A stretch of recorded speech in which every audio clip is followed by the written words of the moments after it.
Hi, everybody. I was thinking about when you're praying about the uncertainty about where you're going to be meeting next week, next month. And it came to mind John 3, the wind blows where it will, and you can hear the sound of it, but you cannot tell where it's coming from or where it's going to. And so is everyone who is born of the Spirit. So if you don't know where you're coming from and you don't know where you're going, don't worry about it because it's normal. So is everyone who's born of the Spirit. The uncertainty, what we define as uncertainty, is a normalcy in a Spirit-led life. So the whole congregation is experiencing that now. So, what's the voice of the Lord going to say? And He will. And I thought about the finding myself at a loss for words, that the Lord is in this place. We often think about that in a physical place. The Lord is in this place, but He is also in whatever place you're in your life, which is abstract. And the Lord deals both in the physical place and in the abstract place of where you are in your life. He's in both. I don't know who those guys are up there. That went viral. Anyway, this was the State of the Union address evening when we had the big storm. And I have to thank the Lord for the snow, because I had been scheduled to come back that Tuesday night to be back at work the following morning. But it started snowing. And alas, I was stuck in Washington, D.C. I was already with Newt Gingrich, and he had already invited Sean Hannity to come down to go to the State of the Union with him. Since I was with Louis, thus I was with Sean Hannity. And where they went, I went. And this is where we ended up, at Ruth Chris Steakhouse. And the Lord prompted me to get a copy of the menu, which I did with permission. I only wanted one page, and she said, just take the whole thing, so I took it. And I took the first page out, wrote across the top, "An evening together." Next line, the State of the Union address. Next line, January 28th, 2014, and I signed it. And I passed it around the table, and everybody at the table signed it. It's really cool. So it's a piece of history, because what they talked about was strategy and tactics going forward, 2014, 2016. So however you want to define where we are right now, that was a moment there in history. And whether it turns out like we hope it will or not, nonetheless, that is a unique moment in history.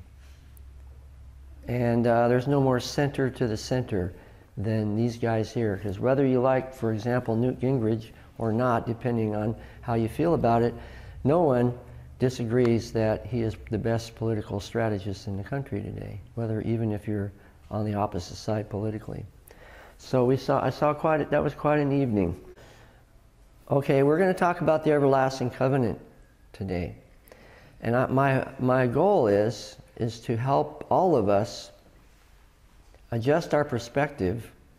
As last time I talked about prophetic perspective, this is kind of related to it. What is our perspective based on? Well, it's going to be based on what I'm referring to as the everlasting covenant. This is a fractal. A fractal is an image created by a mathematical formula. If you're inside this fractal, you can't really see what the image looks like. To you, it's just a massive amount of movement with no certainty about the shape. And if you were able to see that a little more closely, it's composed of thousands of points, meaning us. We're part of something. There's an order to it. At any given moment in time, in this thing we're trapped in, which we call time, we may not be able to get a clear picture of what this image looks like, but there is an order to it. It's a mathematical expression. And so some of the things I talk about are very abstract, and some of them are very practical, but it's all part of this, what I call kaleidoscope of prophecy. What is the everlasting covenant? Is the everlasting covenant true? Really simple question. But it's important that we know what the answers to these questions are. Versus, what does the world believe today? Do they believe in the everlasting covenant? How long is 1,000 generations? Who are the anointed ones that it refers to in the terms of the everlasting covenant? And what are the people, the goyim, it's the Hebrew word for nations, what are they raging about? Why is the world so angry? You ever thought about that? Everywhere you look, people are angry. What are they angry about? That's what the question in Psalm 2 is.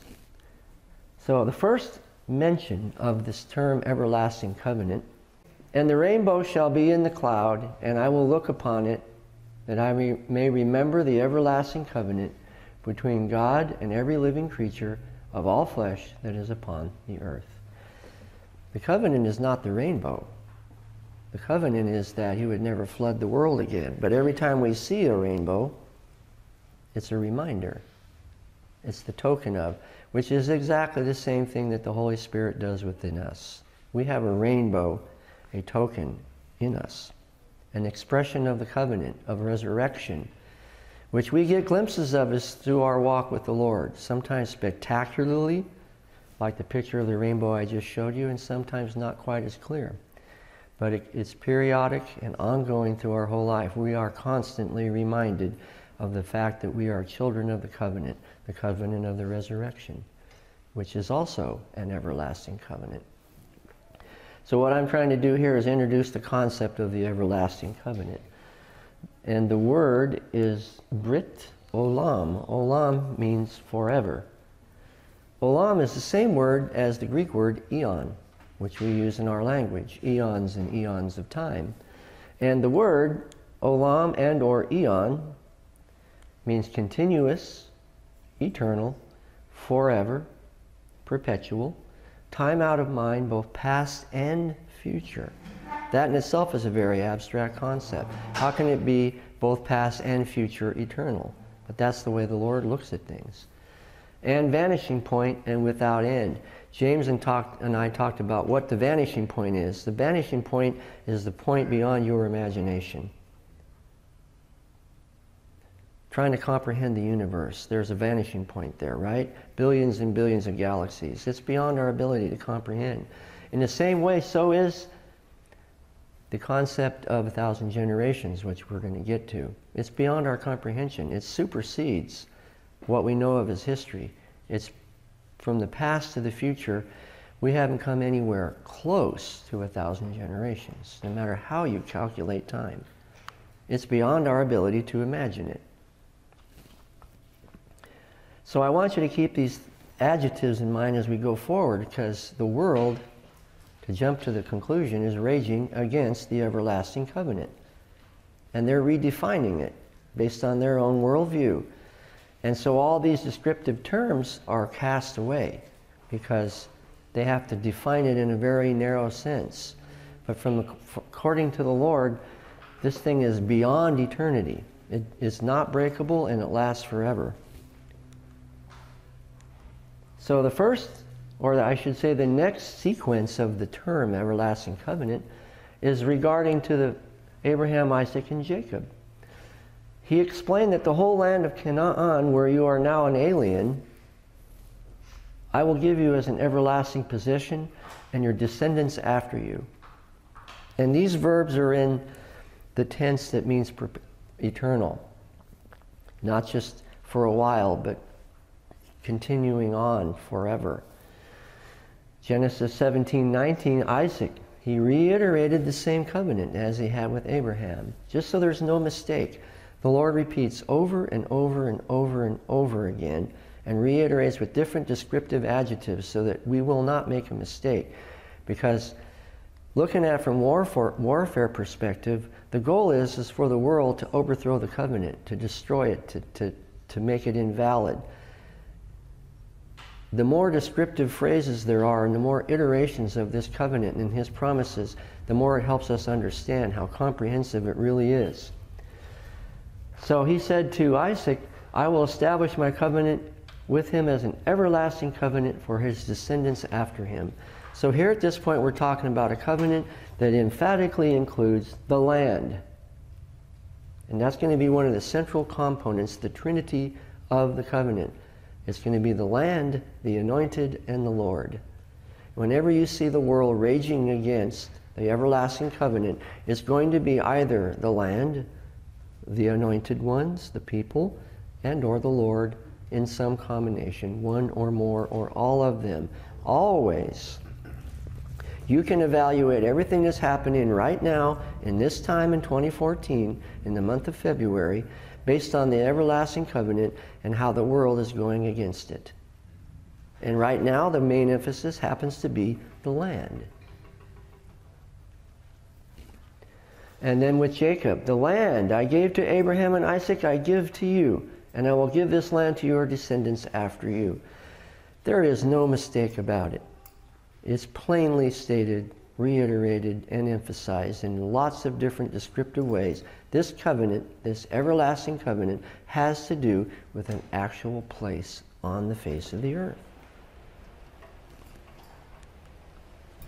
Now, I'm going to go fast forward now to David's time. And this is the dedication of the tabernacle. David has gathered up all the children of Israel, the whole congregation, the whole nation, to one place there in Jerusalem. And they're going to dedicate the tabernacle. And if you remember, he hands everyone, I think it was a loaf of bread and a cake of dates and some figs. Everybody's celebrating. They're all gathered up there. And it says, David first committed to Asaph and his associates this psalm of thanks. This psalm is in 1 Chronicles. It is a psalm. It's not in the book of Psalms. Some of it is, but not all of it. It's a psalm that's not in the book of Psalms. And what it is a song of praise and thanksgiving. And I would like to encourage you, if you think of it later, to go through this passage and do something you will find quite remarkable. There are about 30 verses in it. After every verse, say out loud, this is worship. To the next verse, this also is worship. And walk your way through it. And you're going to be amazed at the fractal, the image, the kaleidoscopic fractal image of how much there is to worship, beyond what we might think. But in the middle of this psalm of dedication, that happened last time I was here,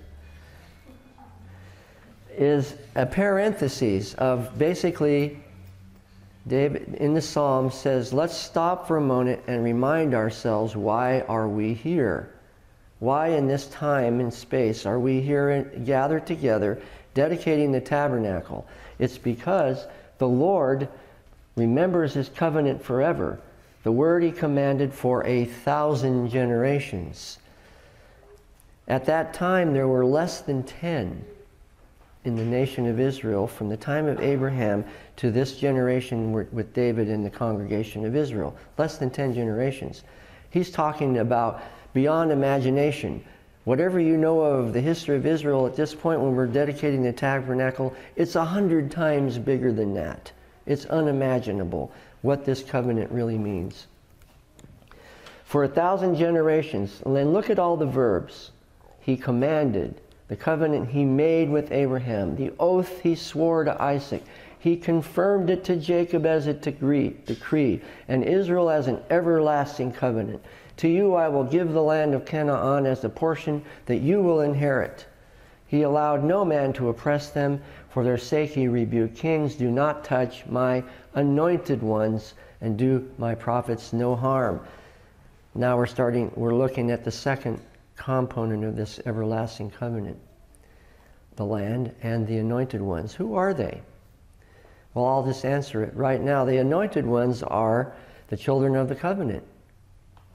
Both the natural and the wild branches, grafted into the same tree. The wild branches bear the same fruit as the natural branches. We are the children of the covenant of the resurrection, which is going to, as you're going to see, is part built on like stones on the foundation of this everlasting covenant. They're all interrelated. The anointed ones are the people of the covenant. And if the world is raging against it, against the land, and against the Lord and against his anointed ones, who can they see to take their vengeance out and their anger out on? The people. To try to take the land, to disavow the covenant, and to come after the people who oppose them. In the world today we call it the people of Israel, but we are also standing up for the everlasting covenant. That means the anointed ones. The people who understand the principles of the Bible. We're also in the line of sight as well. It's his covenant, by the way. This isn't people creating a covenant that they offer to the Lord in hopes that he will accept it. No, the Lord remembers his covenant. That's another thing to keep in mind. As you see the world around you raging, never forget they're raging against the Lord and the anointed and the land. It's his covenant. He's the one that established it. He's the one that determined the terms. It's not based on the faithfulness or the lack of faithfulness of the people that are in the covenant, meaning in the natural. They don't even necessarily realize, per se, that they are, but they are. And he will not break it based on their behavior. He may chastise them, but that's a whole different story than invalidating the covenant. So just the emphasis on the covenant in that phrase. And then now fast forward 500 more years after the destruction of the temple by the Babylonians in 586 BC, 70 years past then, around the year 516, they come back. And they begin building the temple again. Ezra, Nehemiah, that part. And what do they do when they're finished? Let's say it's around 510 BC. Takes them a few years to get it all done. They rededicate the tabernacle, the temple again. And what do? They follow exactly the same pattern as their ancestor David did. Right down to the sons of Asaph, who follow and use exactly the same psalm of thanks that we read about 500 years before. Twice as long, more than the whole time of our country's existence. They never forgot it. And people were raging against the covenant then, just like they're raging against the covenant now. Remember the stories? They would stand outside the wall. Oh, this wall, a fox could knock it over. You puny Jews are never going to finish the wall. And on and on and on. And mention the Maccabees and the Feast of Dedication, because we were told, at least I was, if I recall correctly, that the time between Malachi and Matthew was a quote-unquote quiet time. That's anything but true. That was the period of time of the Maccabees. And I would suggest you read 1st and 2nd Maccabees and listen and read the wars and the conflicts that they had. Very similar to modern times. They had enemies both without, meaning the Seleucid king, Antiochus and his descendants, but also equally enemies within, betrayers and deceivers. They were fighting wars at the same time, inside and outside. Antiochus Epiphanes defiled the temple, and the Maccabees defeated him, and they rededicated the temple. It's called Hanukkah. When Jesus in chapter 10 of John walked in the temple and said, I am the light of the world. No, the one who follows me will walk in darkness. It was the time of Hanukkah, the Feast of Dedication, i.e. the Festival of Lights. But what happened was the Maccabees rededicated the temple again because they remembered the covenant. That's what they based it on. And that's the point. In this time that we live in, let's just say you're an atheist, but you're a valiant defender of the Constitution. Okay? That is your covenant. Our covenant as Americans is based on our Constitution. That is the terms of our covenant. It's quote-unquote secular, yes, although there are biblical principles embedded within it, whether people realize it or not. So if I'm an evangelical spirit-filled believer and someone says they're a valiant defender of the Constitution, and they really are, but they're an atheist, I can still be an ally with them. Why? Because we're standing defending biblical principles. Just like Jesus said, Oh, these people they're over there preaching and healing. Jesus said, if they're not against us, then they're for us, then so leave them alone. And that was the argument we had during the last election cycle, to be a little political about certain candidates and their orientation. If a person's a valiant defender of the Constitution, which is the covenant of our country, then you should stand with them. That simplifies the whole argument. And then, in opposition to these covenant examples of the everlasting covenant, I'm going to introduce Psalm 2. Why do the heathen rage and the people imagine a vain thing? The kings of the earth set themselves, and the rulers take counsel together against the Lord and against his anointed, saying, let us break their bands asunder and cast away their cords from us. This is the most graphic and explicit expression of the world's opposition to the everlasting covenant in the entire Bible. And we're going to look at it, and we're going to look at some of the verbs, and you're going to see that all their passion and creative ability is distilled into this raging opposition to the covenant. And you're going to see it manifested in real life right here in the world that we live in today. So, do we believe that the everlasting covenant is still valid today in modern times? It's a very important question. Is it just abstract theoretical stuff that happened X number of thousands of years ago in the Bible? Or does it really apply now, today? Because your answer to that question is going to have a direct bearing on how you see the world and how you respond to the things around you. Absolutely. It also has a direct bearing on your understanding of the covenant of the resurrection. I don't call it the New Testament. I call it the covenant of the resurrection, because that's what it is. The New Testament is a testament of the birth, the crucifixion and resurrection of the Lord. But he established an everlasting covenant. It's called the covenant of the resurrection, life after death.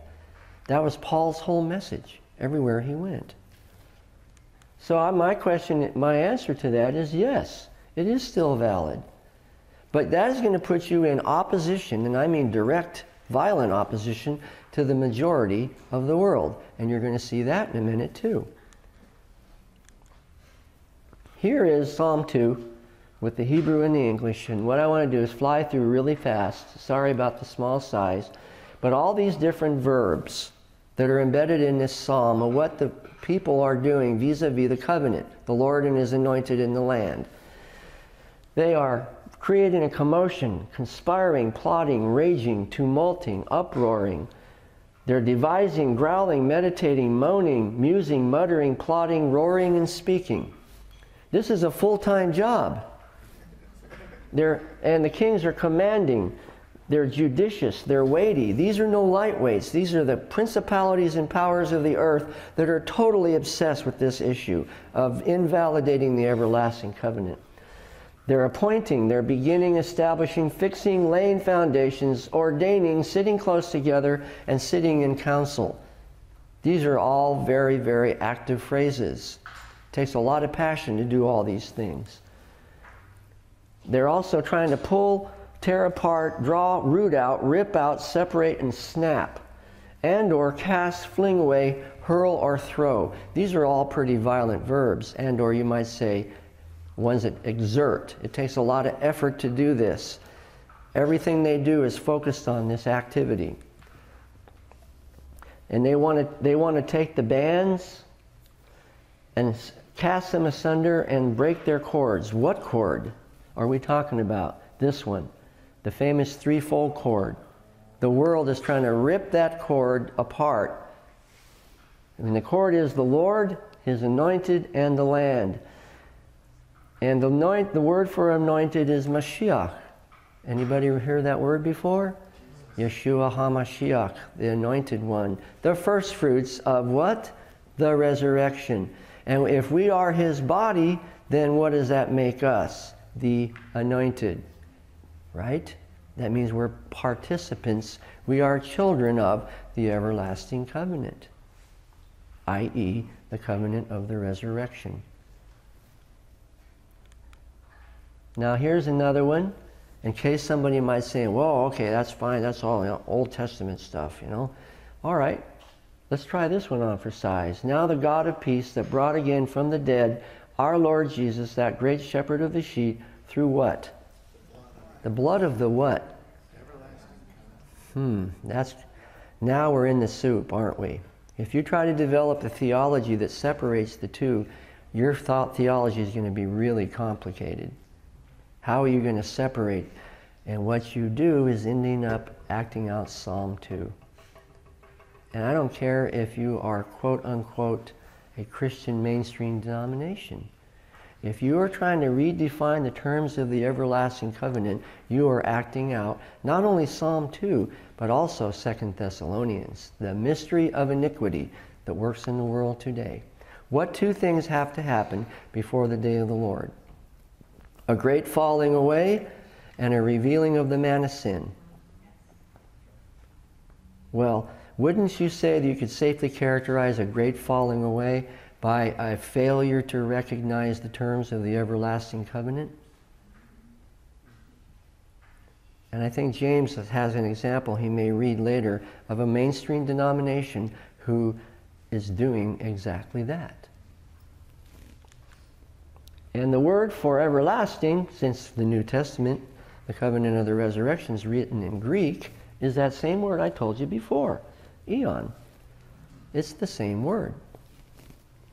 So, we could make a departure point and discuss the everlasting covenant established by the Lord Messiah when He's resurrection, but my premise is, and I think it's quite clear, that they are synonymous.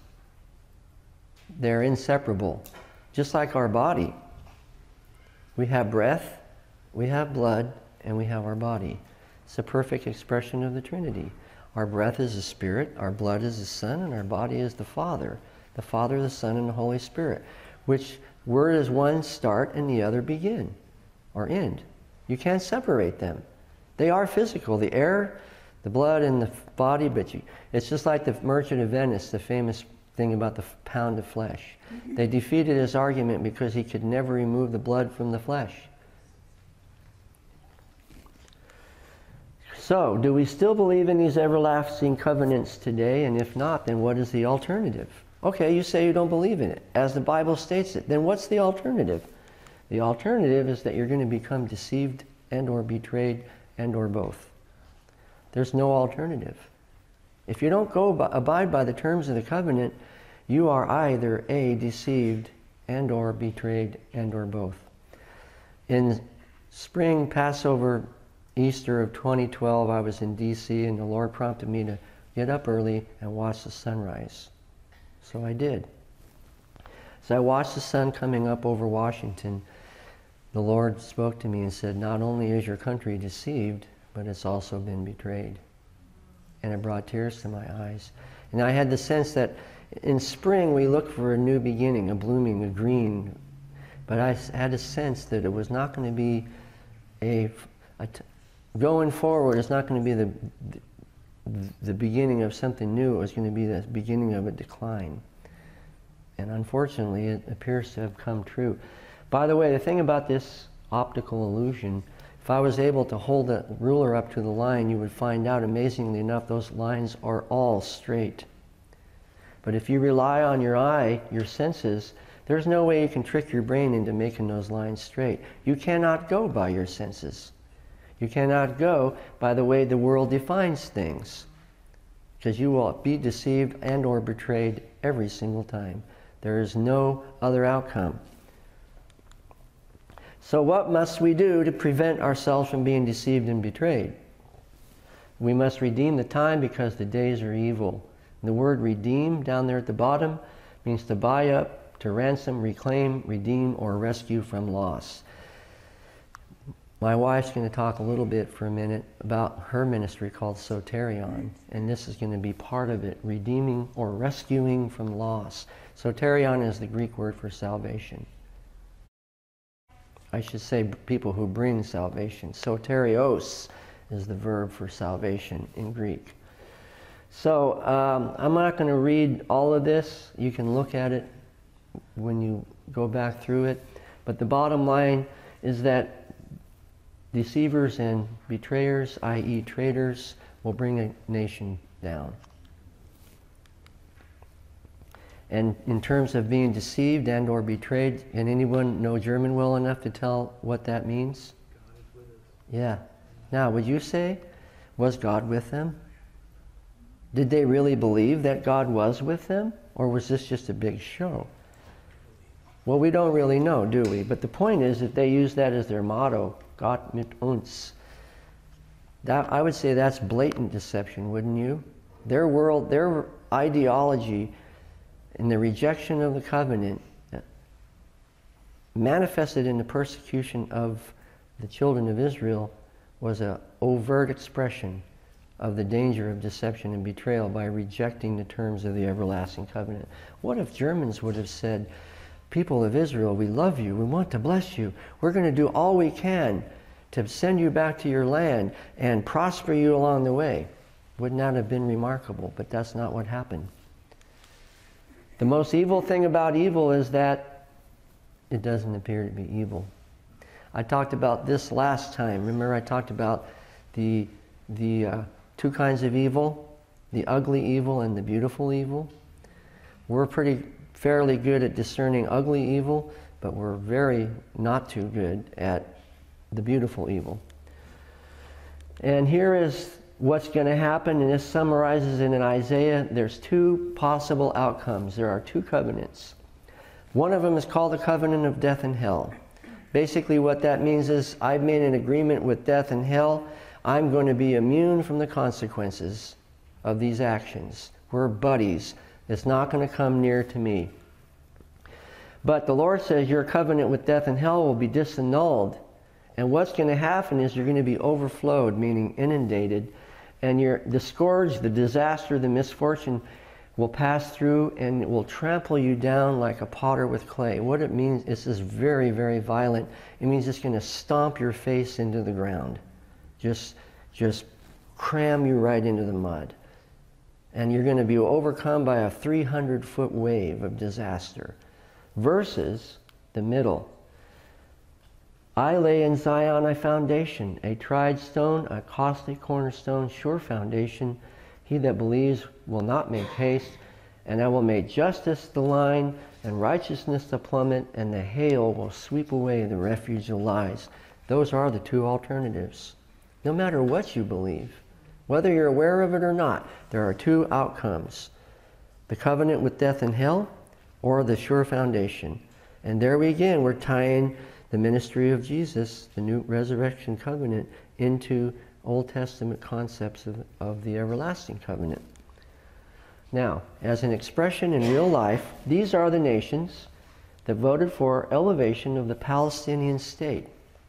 A total disregard for the everlasting covenant, acted out right on the world stage in the UN, November 29th, 2012. 138 nations voted in favor of it, all the green. 41 nations abstained. By the way, there's not going to be any abstention as this thing goes forward. You're going to be forced, or you're either going to fall on a stone and be broken, or it's going to fall on you and grind you to powder, one or the other. And 9 countries voted against it, meaning the 9 were Canada, Czech Republic, Israel, Marshall Islands, Micronesia, Nauru, Palau, Panama, and the USA. That is, what do we come up with? 95% of the population of the world voted against the covenant, and 5% voted for the covenant. Whether they knew it or not, they voted for it. In other words, they're not agreeing with the elevation of the Palestinian state, which claims the West Bank and Jerusalem. So the support of the countries of the world for our endeavor is a victory for truth, freedom, justice, law, and international legitimacy, provides tremendous support for the peace option, and enhances the chances of success of the negotiations, which are still going on. Your support for the establishment of the State of Palestine and for its admission to the UN as a full member is the greatest contribution to peacemaking in the Holy Land. So, simple question, is that true or not? Based on what we know of and in terms of our perspective, our prophetic perspective, is that a true statement? Is that a recognition of the terms of the everlasting covenant, or is that a total rejection of it? It's a total rejection of it. So what were the consequences going to be? We just read. Your covenant with death and hell, it's a false covenant, and it's going to lead to disaster. This is all these big cataclysmic battles that we talked about before. And here is a picture of it. Why do the heathen rage? The kings of the earth set themselves, and the rulers take counsel together. Well, that's what it looks like in real life. Psalm 2 brought to life. November 29, 2012, the UN vote. That's what it says in Psalm 2. The kings of the earth set themselves, and the rulers take counsel together. And that's exactly what they did. Wouldn't you agree? And here is a current thing. This is February 1st. Mr. Carey speaking. And this is some of the comments that he made. Now, I won't read it all, but because it's very hard to figure out what he is trying to say. But it does say, can't you guys, everybody ask him, everybody in the world, he says, everywhere I go, without exception, no exaggeration, everywhere I go, they always ask me the same thing. Can't you guys do something to help bring about an end to this conflict between the Palestinians and the Israelis? And then a veiled threat toward Israel, basically Israel, if you don't cooperate, there's an increasing delegitimization campaign that has been building up. Isn't that amazing? February 2014. We're right back where we've been 100 times before in history. Only this time it's global, and we have technology, which is different than before. That's why it is different. And this is Mahmoud Abbas, our partner in peace, who says flat out, without any apology whatsoever, that it's impossible for him to ever consider recognizing the state of Israel as a Jewish state. They're just not going to do it. And oddly enough, no one holds him accountable for it. We keep insisting he is our partner in peace. And he comes out and says plainly what he intends to do. And we just keep going forward like it never said. What is the final outcome? That says, no longer shall you hear Hamas violence in your land. It's from Isaiah. And the most important letter in this whole sentence is the last one, the little curvy one like that. It means your. I use this as an evangelical, an outreach thing with Jewish people that I meet. I just write that verse in Hebrew, literally. And they're sitting there watching me write it. And it hits them. There are times when I promise you, it's like the Spirit of God, I can feel it go right by me, just like a wave, and hit them. Because this is beautifully prophetic. There is a day coming when no longer will you hear violence, Hamas, in your land. Whose land? And that's what I always ask them. Your land. Not their land, your land. The question is already settled. The only remaining question mark is, what's going to happen between February 16th, 2014 and the day when that finally comes true? What it's going to look like is in Zechariah. And then all the nations of the world will come up every year and celebrate the Feast of Tabernacles. And that is when they offer the morning and the evening sacrifice, the famous, the Lord bless you, the Lord keep you, the Lord make his face to shine upon you. It's out, that prayer is offered during the morning and evening sacrifice during the time of the Feast of Tabernacles. So picture this, the whole world coming to Israel, and they meet spirit-filled people who said, come, come, the Lord bless you, the Lord keep you, the Lord make his face to shine upon you. Fantastic image, huh? But those who choose not to, the Lord will withhold the rain from. You don't want to celebrate Thanksgiving? Fine. You won't have anything to be thankful for. Maybe next year you'll change your mind. And here's the same verse. Violence will no be heard in your land. It's not just that's part of the prophecy. The rest of it is that you will call your walls salvation and your gates praise. Now we're right back into the everlasting covenant. It's the basis, the sure foundation for everlasting salvation and deliverance. See, we're just going back in the circle again. We're starting right back again with the reiteration of the everlasting covenant and what it's going to mean in the kingdom to come. And then this is the introduction that of soterion, that's that word in Greek, and there are 4 components of it. And this is my wife's ministry, and perhaps you'll have an opportunity to share that with you together as we go forward. But there are 4 components to soterion, the bringing of salvation. They are salvation, deliverance, healing, and being made whole. And that's a discussion. Look at all those descriptive phrases that are embedded. It's part of the answer to the question that people always ask. Okay, so what do we do? This is what you do. You become soterions. You take salvation to the world. And the other thing, the question always comes up, and this is my answer for that. Let's say you're a prepper, okay? And you're a good one. You're more prepared for whatever might happen in a material way than 99% of everybody around you. But what if the time comes when the threat comes to your house, knocks the wall down, and takes everything you have? Then what are you going to do? Your preparations won't seem so helpful then. The way to go, none of us, the point is that none of us here are going to make it through whatever we're going to go through in the future on our own. The thing that we need to do, I'm not speaking against preparation, dry goods and stuff like that, but what I am trying to say is what we need to do is form an alliance. None of us are going to make it through this on our own. All of us have gifts and skills. But do we know enough, one another well enough that if I came and knocked on your door and all we had was our little pet and the clothes on our back and said, we just lost everything, can we come and stay with you? Do we know one another well enough that we could do that? Or would we say, be warm and filled, peace be unto you, slam. So any questions? Oh, no. None at all. Philip, a couple of things that I was reminded of.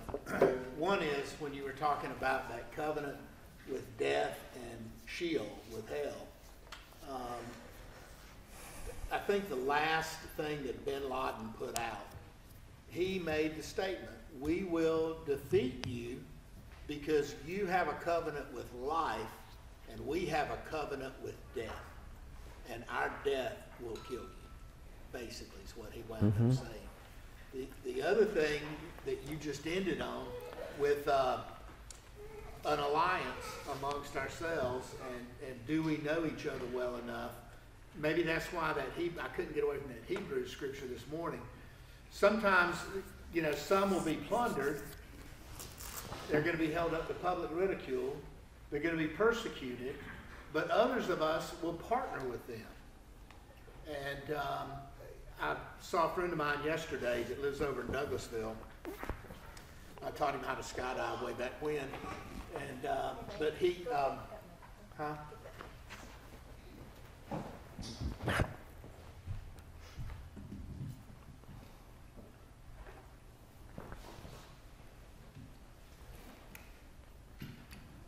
Anyway, I met with a friend of mine yesterday for a little while that lives over in Douglasville, and they have, they're preppers and they do some stuff, and I'm on their email list constantly. 3 or 4 times a week, these people are emailing each other. But he said the main thing that they're doing is they're just networking. They are establishing their associations. They are establishing their relationships with each other. And they're looking at really kind of, in their view, they're looking at just becoming more sustainable. I mean, the last 2 ice storms have taught us we are unsustainable in the metro area. We are absolutely unsustainable.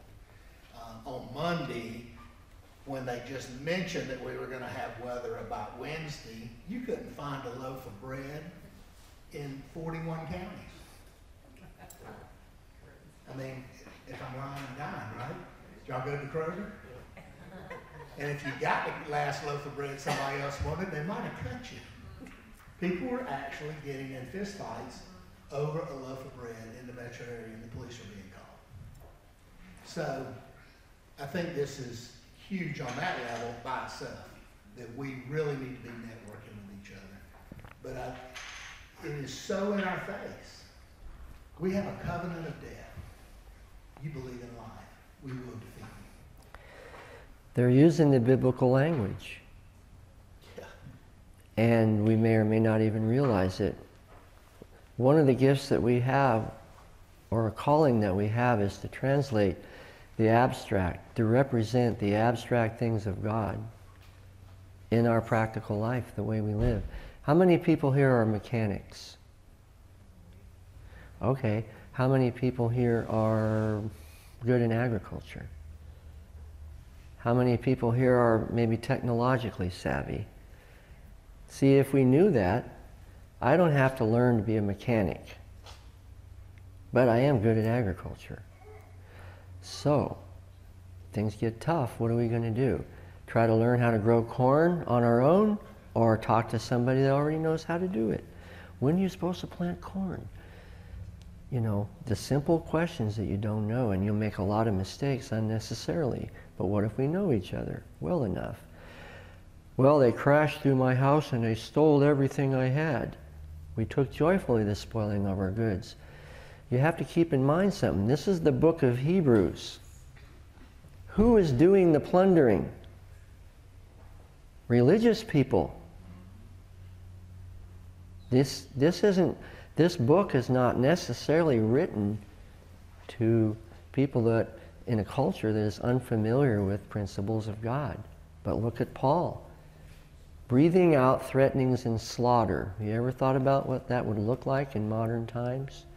What would a person look like who was Paul? It says he was breathing out threatenings and slaughter. That's what would you call him? A psycho, right? But he's not a passive psycho. This guy was killing people.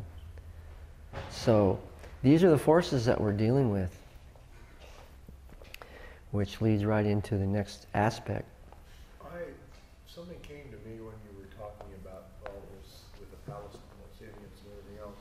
It's been a deception to the world that they even exist, because there is no such thing as this Palestinian, and so the whole world has been deceived that these people there are people. They're not.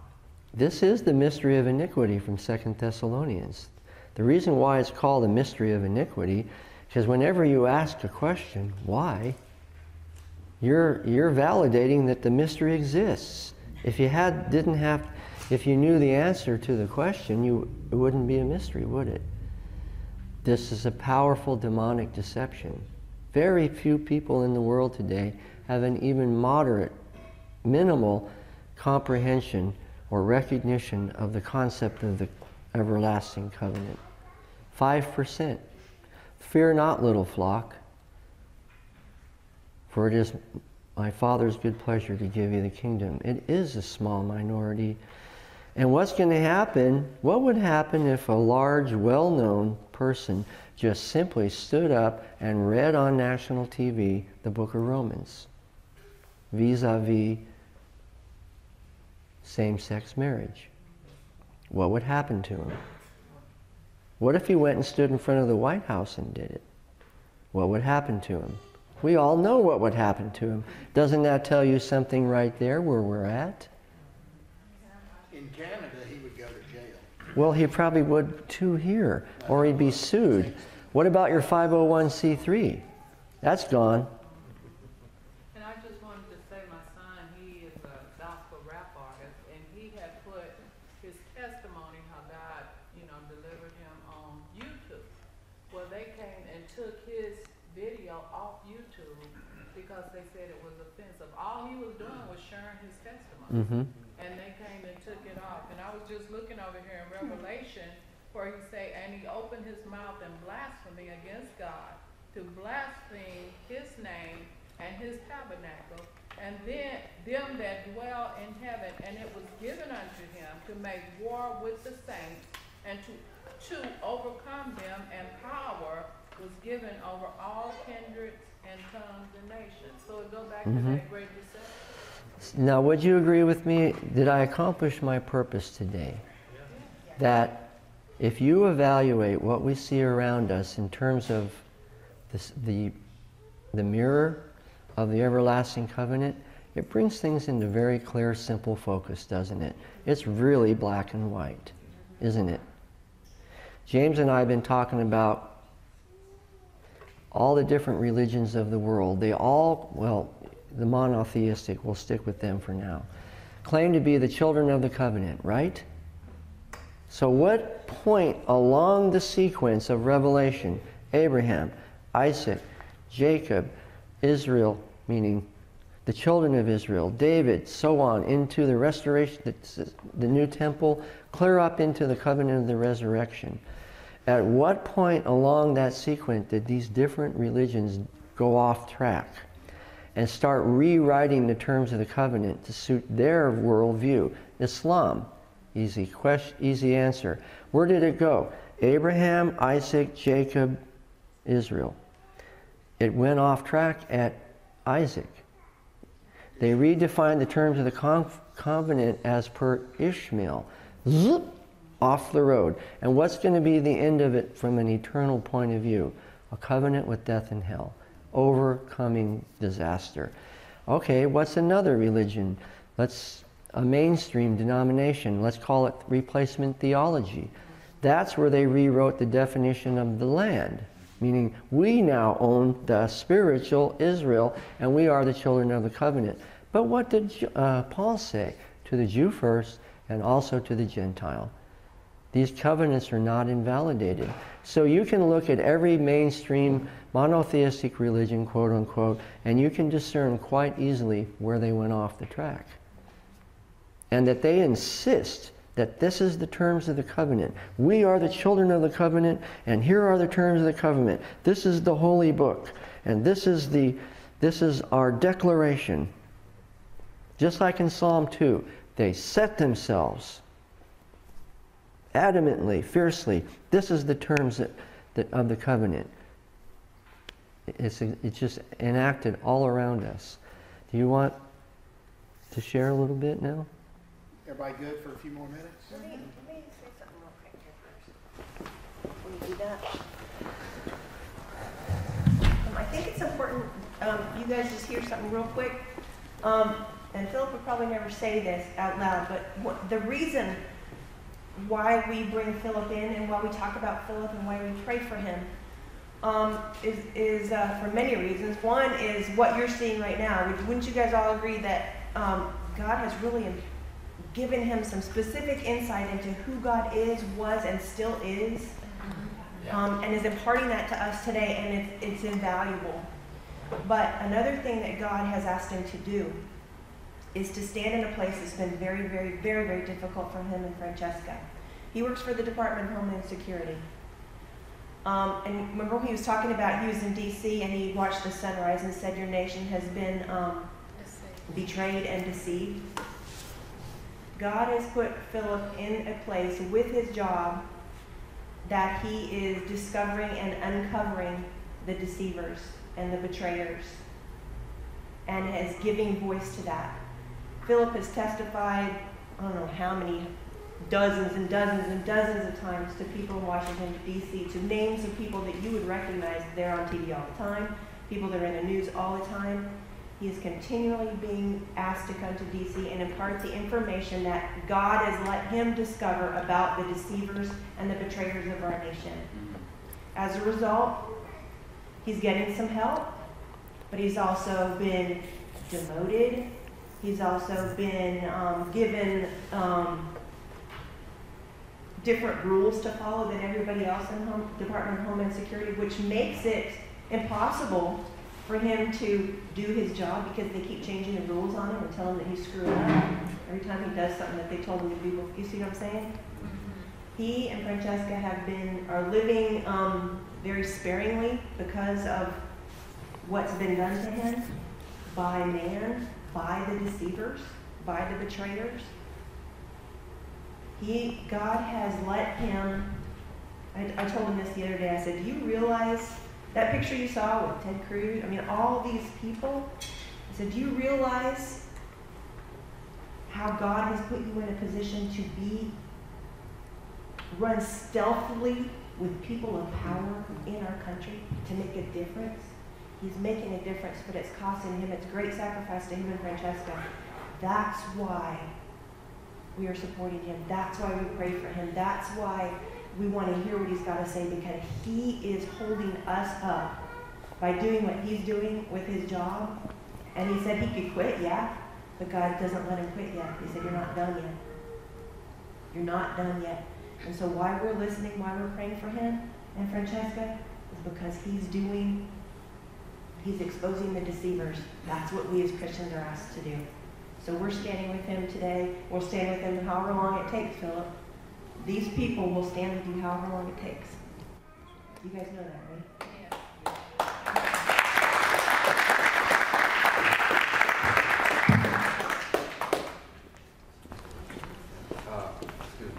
Philip, would you say the various secret societies that we have in the world and in the country have something to do with this betrayal and deceitfulness that's going on?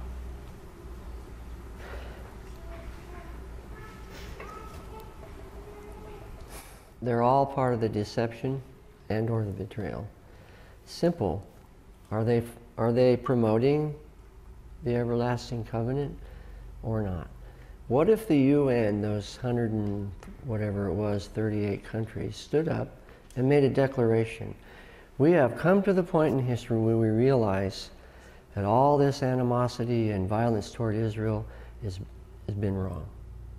From this day forward, we declare as a unified body, the UN, that we were going to do everything in our power to bless the nation of Israel.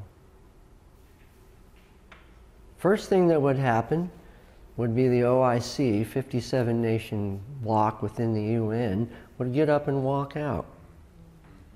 And then you'd probably be left with a few of those 41-nation abstainers kind of looking around, trying to figure out what would they do next. And when it was all finally said and done, first you have Netanyahu stands up and reads the covenant, reference to the everlasting covenant in the UN. And then what if you had somebody like Paul who come along and talks about the covenant of the resurrection? There wouldn't be anybody left in the UN at all, except for a few spiders on the wall. People that were heretofore completely invisible, who suddenly come down, just like it would have been at Mars Hill or in Corinth or in Athens, and say, what must we do to be saved? But the rest of it, they would all walk out in a rage. They would be screaming. And they would go into a fierce, violent mode. But it's so contrary to the world we live in that it seems almost amusing to even imagine it, doesn't it? So what is the power of that deception? Where does it come from? How come nobody knows about the everlasting covenant? When you lay it out, it's real clear, isn't it? Simple. And then you contrast that to things like Psalm 2, and wow, it's just like black and white. But we have to know what we believe in, because if you go into a battle and you don't know why you're there, you're going to lose. Both in a secular sense, this is why we're floundering as a country. We forgot what our covenant is, the Constitution. If everything that we did was based on the constitutional perspective, then we would not have leaders today who stand and lie to us blatantly and openly and are allowed to get away with it. How did we come to this point where we're paralyzed? We can't respond. Even when we see it the deception is so powerful now that we're like people that have been bitten by spiders. We're paralyzed. We can hear, but we can't respond to it. And they know it. And it's getting worse, not better. In my job now, they just put in the Federal Register this last week that people with known affiliation with terrorism are going to be allowed to come into the country. They're overriding the most basic customs and immigration law called 3B charges, terrorism related. They're going to invalidate them and let these people come right into the country. What is a person like me, who took an oath to protect the country from threat, both foreign and domestic, supposed to do in a situation like that? Stand up and say something? Well, yeah, but where does the wisdom come in? Wise as serpents, but harmless as doves. How do you do that in a secular country like ours and survive? And that's the whole point of the battle. You cannot survive it without armor of God. I like to ask my wife to tell a little bit, because I can talk about my stuff all day, but I would like you to hear from her what it's been like from her side of the fence for us to go through this all these years. And the this is not very well defined, I admit it. You don't really know what this is. But we'll just leave it like that for now. And I just like whatever you feel led to say, hon. Just tell them what it's been like from your perspective to go through this long ordeal that we've been through. By the way, we met in 1974. So this is our 40th year.